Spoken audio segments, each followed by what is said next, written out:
누가복음 12장 49절에서 53절의 말씀을 가지고 여러분과 오늘 나눌 설교의 제목은 주를 따르지 않는 값입니다. 여러분 이맘때 10월 중순 때 되면 우리 학생들은 고등학생, 대학생 상관없이 여러분에게 다가온 무엇인가가 있습니다. 그게 무엇이죠? 바로 중간고사입니다. 여러분의 평가를 항상 중간에 점검하는 그 중간고사가 이 10월 중순쯤에 하순쯤에 항상 있었던 것 같아요. 저도 학생일 때가 있었습니다. 그리고 저도 학생일 때는 이 중간고사가 참으로 싫었죠. 제가 대학생 때 하지만 그 학생 시절을 생각했을 때 가장 저에게 인상적인 사건들이 몇 번 있었는데 그 중 하나가 제가 대학교 1학년 첫 전공 수업을 들었을 때입니다. 제가 전공 수업을 경제학을 들었어요. 그래서 경제학 수업을 처음에 들어갔는데 교수님께서 오리엔테이션을 첫 강의할 때 이 말씀을 하셨습니다.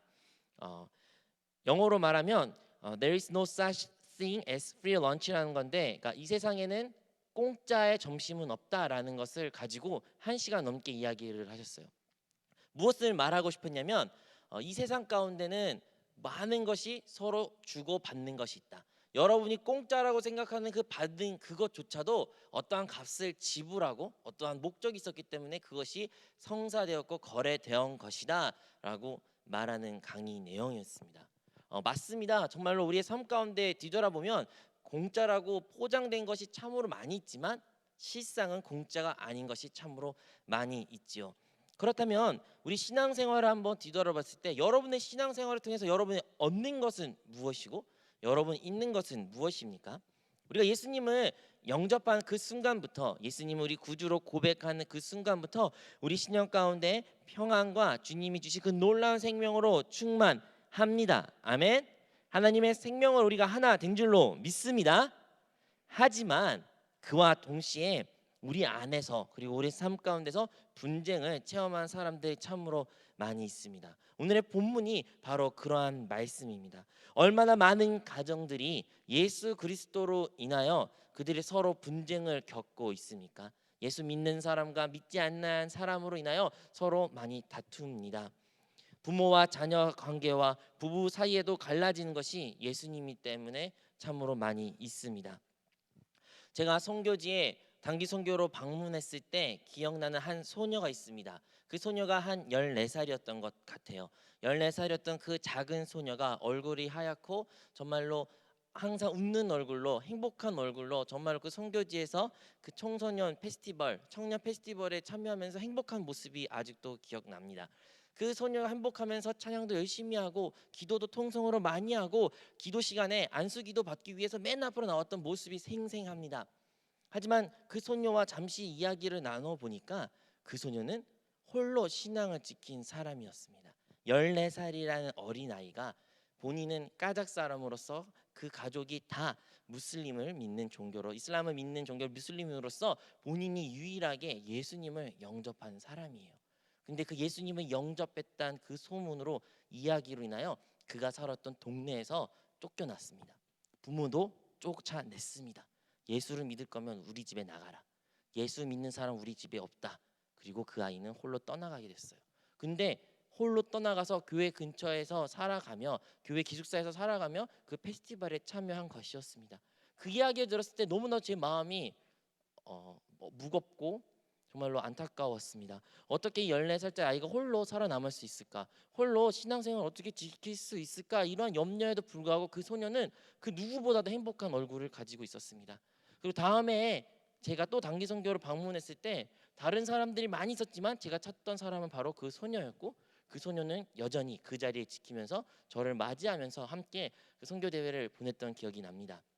여러분 그렇게 세계 곳곳에 우리가 신앙생활을 지금 이렇게 지키는 것이 당연하게 여기지만 세계 반대편에는 그리고 아직도 우리 주변에는 예수를 믿느니라요 핍박을 당하는 사람들이 참으로 많이 있고 예수를 믿는 이유로 그들의 부모로부터 사랑한 사람으로부터 사회에서부터 격리된 사람이 많이 있습니다. 또 다른 제가 아는 성도님은 카자흐스탄에서 알마티에서 검사라는 어떤 높은 직업을 가진 사람이었어요. 이제 승진을 앞두고 최종 합격에 앞둔 사이였는데 그를 불렀다고 합니다. 불러가지고 물었대요. 다 검사하고 이제 합격했는데 한 가지만 묻겠다. 혹시 너 교회 다니니? 라고 물어봤대요. 그 상관이. 그러니까 그 청년이 거기에서 만약에 네 제가 교회를 다니지 않습니다면 아마도 검사가 됐을 거라 고백합니다. 하지만 그 자리에서 네 저는 교회를 다닙니다 하면서 결국에는 그래 가보라 하면서 최종 통보는 불합격을 받았다고 합니다. 아직도 예수를 믿는다는 이유로 세계 곳곳에서는 그러한 핍박과 불이익을 당한 사람들이 있습니다. 여러분 이러한 이야기 들었을 때 마음이 무겁지 않습니까? 누가복음 14장 25절에서 27절에 이렇게 기록되어 있습니다. 수많은 무리와 함께 갈새 예수께서 돌이키사 이르시되 무릇 내게 오는 자가 자기 부모와 처자와 형제와 자매와 더욱이 자기 목숨까지 미워하지 아니하면 능히 내 제자가 되지 못하고 누구든지 자기 십자가를 지고 나를 따르지 않는 자도 능히 내 제자가 되지 못하리라. 이 말씀을 쉽게 설명하자면 예수님을 따라 산다는 것은 아주 값비싼 값을 지불해야 된다는 거예요. 그것이 때로는 내가 사랑하는 사람을 놓고 그 사람으로부터 핍박을 당하는 그러한 순간을 참아야 될 때도 있고, 혹은 나의 부모로부터 떨어져야 할 때도 있고, 예수님의 제자를 되기 위해 예수님을 따라 예수님을 섬기는 삶을 살기 위해 심지어 목숨조차도 내려놓을 순간도 있을 수 있다는 것입니다. 하지만 오늘 전 여러분과 함께 예수님을 따라서 이런 것을 대하여 나누기보다는 도리어 예수님을 만약에 우리가 섬기지 않는다면, 주님을 섬기지 않는다면, 주님을 따르지 않는다면 우리가 잃게 될 손실은 무엇인지, 그 값은 무엇인지 함께 여러분 나누기를 원합니다. 예수님을 믿기로 한 순간부터 우리는 이러한 것을 직면하게 됩니다. 여러분이 그것을 체감하지 않든 간에 우리는 예수님 믿는 순간부터 무엇인가를 얻고 무엇인가를 잃는 그런 선택의 기로에 삼게 되는 것입니다. 누구는요 예수님을 믿는 이유로 사랑하는 연인을 헤어질 수밖에 없는 상황 가운데 놓일 수가 있어요. 남자친구 여자친구를 헤어지는 이유가 바로 예수님 때문에 그런 사람이 이 자리 가운데 있을 수도 있지요. 또 어떤 사람은 예수님을 믿는 이유로 여러분 다니는 그 출근하는 직장에서 핍박을 당할 수도 있습니다. 신앙생활을 지키기 위해, 도덕적인 가치관을 지키기 위해, 술과 어떤 유흥 생활 가운데 휘말리지 않기 위해 여러분들이 그것을 핍박을 당할 뿐만 아니라 또는 직장에 잃을 수 있는 사람도 이 자리에 있을 수도 있습니다. 그렇다면 왜 우리는 이러한 것을 당할지라도 예수님을 따라가는 것일까요? 그것은 예수 그리스도를 믿는 순간부터 우리 삶이 변화됐기 때문입니다. 예수님을 믿었기 때문에, 예수님으로 인하여 우리가 회개라는 것을 하고 그 회개로 인하여 용서함을 받았기 때문에 우리의 삶이 변화가 시작되기 때문에 우리가 이러한 일을 걸을 수 있는 것입니다. 여러분 결혼을 앞둔 많은 사람들이 있을 거라 믿습니다. 여러분 결혼할 때는 우리 항상 그 사람을 결혼하면 좋을 것만 많이 생각해요. 그죠? 이 사람이랑 결혼하면 이것이 좋을 것이고, 이 사람이랑 결혼하면 이렇게 행복한 날들이 있을 거야. 하지만요 결혼은요 행복한 날들 좋은 것만 계수한 것이 아니라 결혼해서 여러분들이 잃을 것도 한번 생각하셔야 돼요. 여러분이 결혼을 함으로 인하여 여러분이 제한받는 것은 무엇입니까? 여러분이 결혼으로 인하여 여러분의 손실되는 것은 무엇입니까? 그러한 손실의 계산을 제대로 하지 않는다면 결혼 생활은 많이 힘들고, 때로는 그로 인하여 세계 곳곳에는 많은 이혼도 그러한 이유로 이루어지고 있습니다. 첫 번째, 우리가 예수 그리스도를 따르지 않고 믿지 아니한다면 우리가 받게 될 첫 번째 손실은 다름 아닌 우리 안에 평안과 평화가 잃게 되게 되는 것입니다. 우리는 예수님을 따르지 않고 예수님을 섬기지 않고 예수 영접하지 아니한다면 우리는 하나님과의 관계 가운데 평화를 갖지 못합니다. 여러분이 하나님과 원수가 된다는 뜻이에요. 여러분이 하나님과 원수라고 생각 아니하실지라도 하나님은 여러분을 원수로 생각하십니다. 하나님은 여러분을 원수로 생각해서, 원수의 자식으로 생각해서 여러분을 멸망의 길로 보낼 수밖에 없는 노인, 그 관계를 우리가 가질 수밖에 없습니다. 왜 그럴까요? 왜냐하면 우리가 하나님의 사랑을 거절했기 때문입니다. 하나님의 그 평화의 손길을 거절했기 때문입니다. 그래서 우리는 이것을 잊어서는 안 됩니다. 우리는 예수 그리스도 그 하나님의 화평을 오직 믿음으로 얻는 줄로 믿습니다. 이사야 57장 20절에 기록되기를 그러나 악인은 평온함을 얻지 못하고 라고 기록되어 있습니다. 여기서 나온 악인은 나쁜 짓을 해서, 나쁜 악한 일을 해서 악인을 말하는 것이 아니라 다름 아니라 하나님의 뜻과 하나님의 형상대로 살지 아니한 사람들을 말하고 있어요. 그러니까 하나님의 뜻대로 살지 않은 사람, 하나님의 형상대로 살지 아니한 자들에게는, 그러한 악인들에게는 평온함이 그들에게 없다는 것입니다. 우리가 인생 가운데 만족과 기쁨과 행복한 순간들이 있을 수도 있어요. 하지만요, 사람의 근본적인 가장 깊은 곳에서는 항상 불안에 떨게 됩니다. 뭔가가 안정이 없습니다. 그 평화를 누리고자, 안식을 누리고자 우리는 끝없이 찾고 또 찾게 됩니다. 왜 그렇게 수많은 철학자들이, 왜 수많은 그렇게 많은 재산을 가졌던 재산가 기업가들이나 그들의 자녀들이 극단적으로 선택을 할 수밖에 없는 상황에 놓인 것일까요? 그들이 아무리 많은 것을 가지고 아무리 많은 것을 알아도 누려도 그들에게는 마음의 평화가 없기 때문입니다. 왜 그들의 평화가 없습니까? 바로 그들이 주님을 따르지 않는 삶을 선택했기 때문입니다. 정말로 많은 사람들 아직도 이 평화를 얻기 위해 헤매고 있습니다. 이 자리에 나와 여러분 마음 가운데 평화가 있습니까? 마음의 쉼이 있습니까? 안정이 되어 있습니까? 우리 안에 아직도 마음이 불안하고 평화가 없고 불안하고 뭔가가 헤매는 그런 상황 가운데 놓였다면 우리는 우리 자기 자신을 한번 점검해야 돼야 됩니다. 왜 그럴까요? 왜냐하면 예수님이, 우리 구주 예수 그리스도께서는 바로 평화의 왕이시기 때문입니다. 우리 예수님은 본인 자신을 평화의 왕이라고 우리에게 소개시켜 주셨고, 그 평화의 왕이 우리 거듭난 영 안에 계십니다. 만약에 여러분이 진정 여러 신령 가운데 주님을 만났고 주님이 여러분 함께 계심을 체험하고 그분의 인도 아래 있다면 여러분의 심령은 평화로 가득할 것입니다. 요한복음 16장 33절에 기록되기를, 이것을 너에게 이르는 것은 너희로 내 안에 평안을 누리게 하려 함이라. 그 평화를 어디서 얻을 수 있습니까? 그 평안을 어디서 우리가 찾을 수 있습니까? 다름 아닌 예수 그리스도 안에서 우리는 찾을 줄로 믿습니다. 여러분, 폭풍 가운데 아무리 비바람이 휘말려도 주님이 계시면 그곳 가운데 참된 평화가 있는 것입니다. 여러분, 아무리 비바람이 우리를 죽음의 골짜기를 이끄는 그런 상황 가운데 놓여 있을지라도 만약에 그것 가운데 주님이 계신다면 주님께서 그 폭풍우를 잠재우실 것입니다. 인생은 우리가 폭풍우와 같아요. 정말로 많은 위기에 봉착하고 죽을 것 같은 불안 가운데 우리는 살아가지만 주님만 계신다면 우리는 피할 곳이 있는 것입니다. 비록 지금 눈에는 보이는 것이 폭풍우가 가라앉지 않고 아직도 우리가 불안한 상황이 변한 것이 하나 없을지라도 여러분 안에 주님이 계신다는 확신이 있고 그 주님의 평안이 있다면 우리는 그것을 이겨낼 수 있는 줄로 믿습니다. 두 번째로, 우리가 주님을 따르지 아니하고 주님을 섬기지 아니하면 우리에게 잃게 되는 것은 바로 참된 즐거움을 잃게 됩니다. 많은 사람들은 즐거움을 얻기 위해 삽니다. 왜 많은 사람들이 맛있는 걸 먹으러 먹방을 보며 줄을 서며 먹기 위해서, 아니면 즐기기 위해서 그렇게 시간을, 자기의 노력을 기울일까요? 인생의 즐거움을 얻기 위해서예요.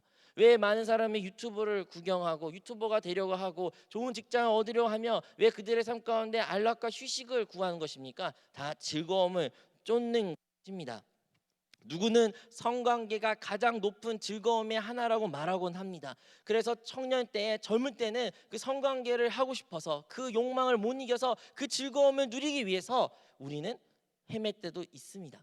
하지만요, 그 욕망을 따라 살아가는 대표적인 인물이 다윗이 그랬던 것처럼 그가 그 하나님 앞에 범죄하였을 때 그 즐거움을 온전히 잃게 됩니다.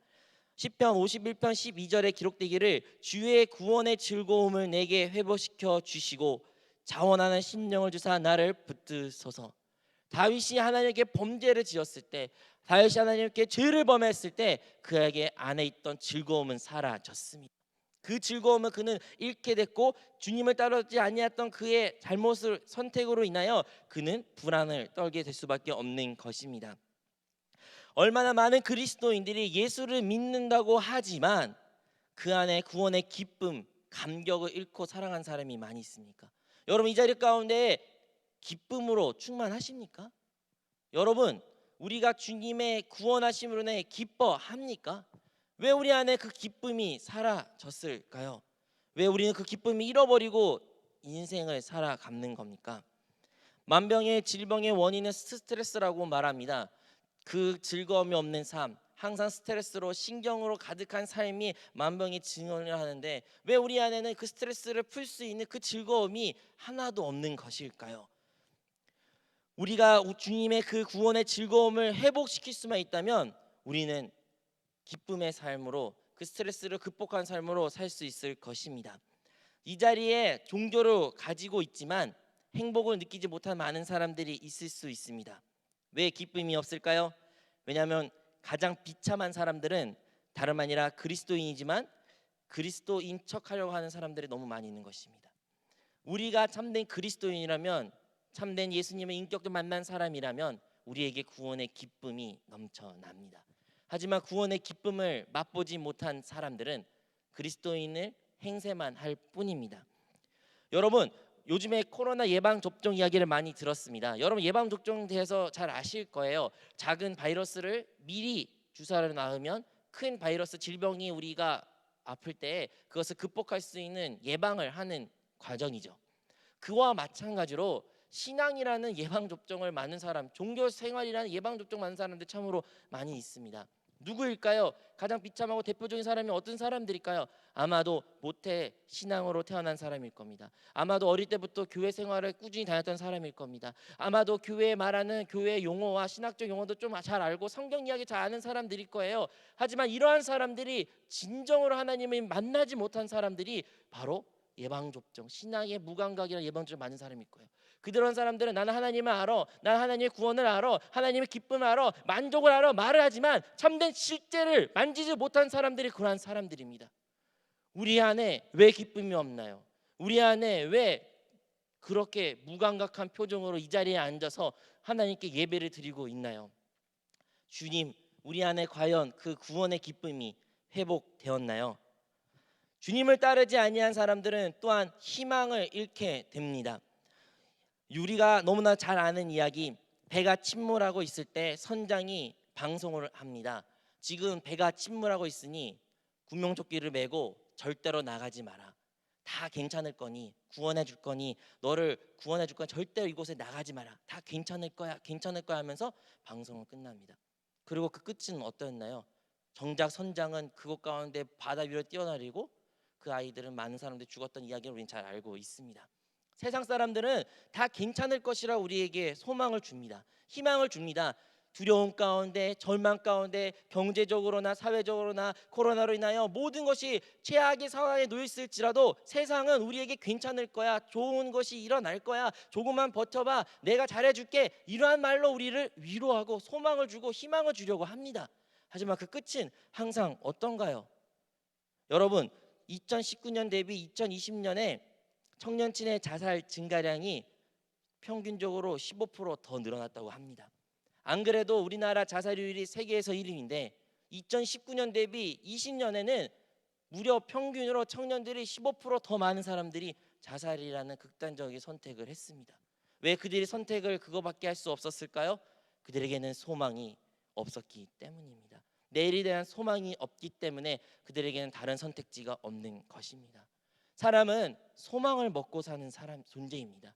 그들에게 내일의 희망이 있어야 살 수 있는 존재입니다. 그 희망을 근데 우리는 어디서 찾을 수 있을까요? 시편 기자가 이렇게 고백합니다. 야훼, 자기 하나님에게 자기의 소망을 두는 자는 복이 있도다. 아멘. 우리의 소망은 오직 하나님 안에, 그리스도 안에 있는 줄로 믿습니다. 근데 그 소망이 이 현세에 우리가 살고 있는 이 시대에 대한 소망만 국한되었으면 그것은 참된 소망이 될 수가 없습니다. 사도 바울은 이 땅 가운데 있는 것이 소망이 전부가 아니고 다시 다가올 그 시대가 있기에, 다시 오실 주님이 있기에 참된 소망이 그에게 있다고 고백합니다. 로마서 8장 24절에 기록된 것처럼 우리가 소망으로 구원을 얻었음에 보이는 소망이 아니니 보는 것을 누가 바라리요. 눈에 보이는 이 땅 가운데 보이는 소망이 전부가 아니라는 거예요. 보이지 않은 소망이 우리에게 찾아온다는 것입니다. 소망은 다시 오실 주님에게 있는 것입니다. 소망은 다음 영원한 세계에 있는 것입니다. 주님이 다시 오실 때 주님의 나라가 이 땅 가운데 세워진 것이 우리에게 참된 소망이요, 우리의 꿈입니다. 여러분, 그러한 소망을 가지고 계십니까? 오늘 하룻밤 백만장자가 되어서 다음 날 그리고 평생 동안 감옥에 썩어질 운명이라는 선택권이 있고 반면에 오늘 하루 내가 많이 피곤하고 힘들고 지치고 많은 어려움을 당할지라도 그 하루가 지나면 남은 평생에 아니면 영원히 행복한 삶을 살 수 있다는 선택지가 있을 때 여러분 무엇을 선택하시겠습니까? 저는 후자를 선택하여 비록 이 짧은 이 순간은 내가 괴로움과 고통과 어려움에 놓였을지라도 영원한 세계, 영원한 나라에 하나님의 그 놀라운 보상을 받으며 행복하게 살고 싶습니다. 성경에는 바로 부자와 나사로 이야기가 나옵니다. 부자는 이 땅 가운데 많은 것을 즐겼고 결국엔 주님을 찾지 아니한 삶을 살았지만, 나사로는 비록 그는 가난하였고 아무것도 가진 것이 없는 그 삶을 살지라도 죽음 이후에 나사로는 하나님 품에 함께 있었습니다. 하나님 함께 있었어요. 그렇지만 이 부자는 나사로에게 간곡히 하나님께 부탁합니다. 제발 저 사람을, 나사로를 나의 친척들에 보내주어 정말 그렇게 살지 말고 올바로 살게 해달라고 알려달라고 그는 간곡히 부탁합니다. 여러분, 이 땅 가운데 가장 비참한 사람들은 누구일까요?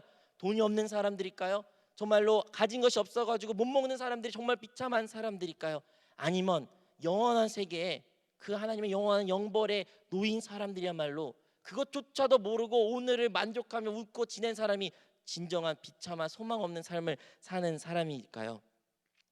우리는 참된 소망을 알아야 됩니다. 그리고 그 참된 소망은 이 땅 가운데 우리에게 나타난 그리스도뿐만 아니라 다시 오실 주님의 나라요 그리스도이신 줄로 믿습니다. 여러분, 사람이 만일 온 천하를 얻을지라도 자기의 목숨을, 영혼을 얻지 못한다면 무슨 소용이 있습니까? 여러분의 영혼 구원 받았습니까? 여러분 사랑하는 자들의 영혼 구원 받았습니까? 우리가 가진 것에 만족하는 것이 아니라 우리의 영혼에 집중하기를 바랍니다. 우리가 주님을 따르지 아니하고 주님을 섬기지 아니한다면 우리는 삶의 목적을 잃게 됩니다. 이 땅 가운데 살아갈 때 많은 불행들이 있습니다. 그리고 많은 심리학자들이나 교수들은 이 불행의 원인을 찾으려고 합니다. 왜 사람은 과연 불행이란 것을 느끼게 될까? 왜 행복하지 않을까? 그리고 어떠한 연구의 결과에 따르면 사람이 목적 없이 살아가게 된다면 불행을 더 많이 느낀다고 합니다. 우리에게 삶의 분명한 목적이 가지고 살고 계십니까? 우리가 분명한 목적이 있을 때 우리는 참된 기쁨과 만족이 우리 삶 가운데 나타날 줄로 믿습니다. 하지만요, 그 목적이 우리 삶에 국한된 것이 아니라 이 예배 생활에도 적용됩니다. 구약에서는 하나님께서 이스라엘 백성들에 드려진 수많은 제사들이 있었지만 이사야 선지를 통하여 그들에게 외칩니다. 너희가 드려진 그 수만 많은 제사들이 있었지만 그것이 무엇을 위한 것이냐 하며 그들을 나무라십니다. 우리가 드려지는 이 예배, 모이는 이 예배, 드리는 찬양, 하나님께 드리는 경배, 무엇을 위한 것일까요? 무엇을 위하여 어떤 목적을 가지고 우리가 예배를 하나님께 드린 것입니까? 우리가 그 목적이 없다면 우리는 하나님에게 동일한 질타를 받게 될 것입니다. 다니엘은 분명한 목적을 가지고 그가 하나님에게 올바로 쓰기 위하여 왕이 자기에게 준 고기, 그 음식을, 제사 드렸던 그 음식을 먹지 아니하고 결단하는 용기를 보였습니다. 사도 바울 또한 하나님께 받은 확실한 목적이 있었기에 그가 죽음이란 것을 알았을지라도 예루살렘형으로 다시 돌아갈 수 있었습니다. 우리 그리스도인들이 이 땅 가운데 살아갈 때 여러분 하신 그 일이, 학업이, 상황이, 가정이 어떠한 목적을 향하여 여러분이 살아가고 계십니까? 그리스도를 섬기지 아니한 자는 그 목적이 있는 삶이라는 것을 우리는 기억해야 됩니다. 마지막으로 그리스도를 따르지 않고 주님을 섬기지 아니한 자들은 바로 영생을 잃고 영벌이라는 형벌을 받게 되는 것입니다. 한 사람의 인생은 정말로 영생이라고 비교할 때는 보잘것없고 한 먼지의 톨도 되지 아니한 것입니다. 우리 인생은 그만큼 너무나도 짧고 짧은 것입니다. 이 짧은 인생에 여러분, 우리의 영생의 문제는 과연 해결되었습니까? 주님을 따르지 않는 자에게는 이 영생의 문제는 해결되지 아니하고 도리어 영벌이 그들에게는 남게 되는 것입니다. 영생의 문제, 영생을 어떻게 얻게 되는 것입니까? 요한복음 3장에 기록된 것처럼 영생은 오직 거듭남을 통해 우리가 얻을 수 있는 것입니다. 거듭남을 통해, 다시 태어남을 통해 우리가 얻을 수 있다는 것입니다. 다시 태어난다. 어떻게 다시 태어날 수 있겠습니까? 이미 우리가 태어난 존재로서 어머니의 태에 들어가 다시 나오는 것입니까? 아닙니다. 다시 태어난다, 거듭난다는 것은 바로 하나님의 생명이 우리 안에 들어오는 것입니다. 그 하나님의 생명이 우리 안에 들어온 것이 어려우십니까? 그렇다면 하나님의 그리스도의 말씀이 우리 안에 들어오는 것입니다. 그리스도 말씀이 우리 안에 들어올 때 우리는 영생이라는 새 사람이라는 새로운 시작을 살게 되는 것입니다. 그것이 언제입니까? 바로 주 그리스도를 따르고 주님을 영접할 때 우리의 영생의 시작이 나타나는 것입니다. 여러분, 천국과 지옥은 분명히 존재합니다. 주님은 분명히 천국에 대하여 말씀하셨고 음부대하여도 말씀하셨습니다.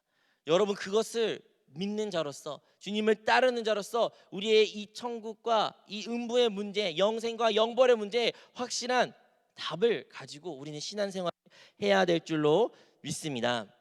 여러분, 어떻게 그렇다면 우리가 이 모든 것을 해결할 수 있고 무엇을 우리가 해야 될까요? 다름 아닌 주님을 다시 영접하고 참된 회개가 우리 안에 회복되어야 됩니다. 설교의 서두에 여러분 나눴습니다. 회개라는 것이 무엇일까요? 참된 회개는 변화가 있는 것입니다. 여러분, 예방 접종을 맞아가지고 종교 생활이란 틀에 그냥 다 안다는 것에 그친 것이 아니라 참된 회개가 우리 안에 일어나 우리 삶 가운데 그 실제를 맛보는 우리가 모두가 되었으면 좋겠습니다. 우리가 참된 회개를 드렸을 때 우리의 모습이 성령의 빛비춤으로 통하여 우리 자신의 낱낱이 깨달았을 때 우리는 실제 대신 그 평안을 누릴 수 있게 될 것이며 우리 안에 죽었던 기쁨이 만족이 다시 회복될 것이고 우리 안에 죽었던 소망이 다시 불타오르게 되고 우리의 삶의 목적과 그리고 우리의 영생의 문제가 다 해결될 줄로 믿습니다. 이 모든 것은 오직 성령이 우리 안에 임할 때 이루어집니다. 여러분, 성령 충만할 때 여러분의 그 모든 문제가 해결되는 것입니다.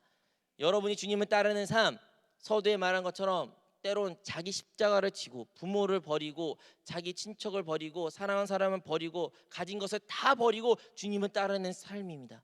얼마나 가혹하고 얼마나 두렵고 할 수 없다는 생각이 들까요? 하지만 그것을 행할 수 있는 것은 내가 아니요 오직 성령이 임하실 때 그것이 가능한 것입니다. 제자들도 눈에 보이기에는 주님을 따르는 삶을 살아다 했지만 예수님이 돌아가실 때 한 명도 빠짐없이 다 도망갔습니다. 하지만 예수님께서 부활하셔도 그들이 변화되지 않았지만 오직 오순절 날에 성령이 임하셨을 때 그들이 변화되어 당대에게 예수의 이름을 사람들에게 선포할 수 있게 되는 것입니다. 오늘도 마찬가지입니다. 오늘도 우리가 이 시간 우리가 구해야 될 것은 오직 성령입니다. 성령의 충만함입니다. 여러분, 성령 충만함을 어떻게 받았는지 확인하실 수 있을까요? 오랫동안 우리가 성령을 충만받기 위해서는 주님의 이름을 부르고 우리의 죄를 회개하며 주님 이름을 부를 때 성령의 충만함을 받았을 때 그 하나의 은사로서 방언이라는 것을 받게 됩니다. 이 자리 가운데 방언하는 친구들이 사는 성도님들이 몇 분 되신지는 모르겠어요. 하지만 만약에 여러분 방언을 받지 아니한 자들이 있다면 여러분 하나님이 주신 그 은사, 하나님이 주신 그 선물인 방언을 사모하시기를 바랍니다. 여러분 그 방언을 받았다는 것은 성령을 충만함을 받은 것입니다. 하나님을 만나는 확실한 증거입니다. 하나님을 만난 자만이 이 모든 것을 누릴 수 있고 주님을 자기 십자가를 지고 주님을 따르는 삶을 살 수 있는 줄로 믿습니다.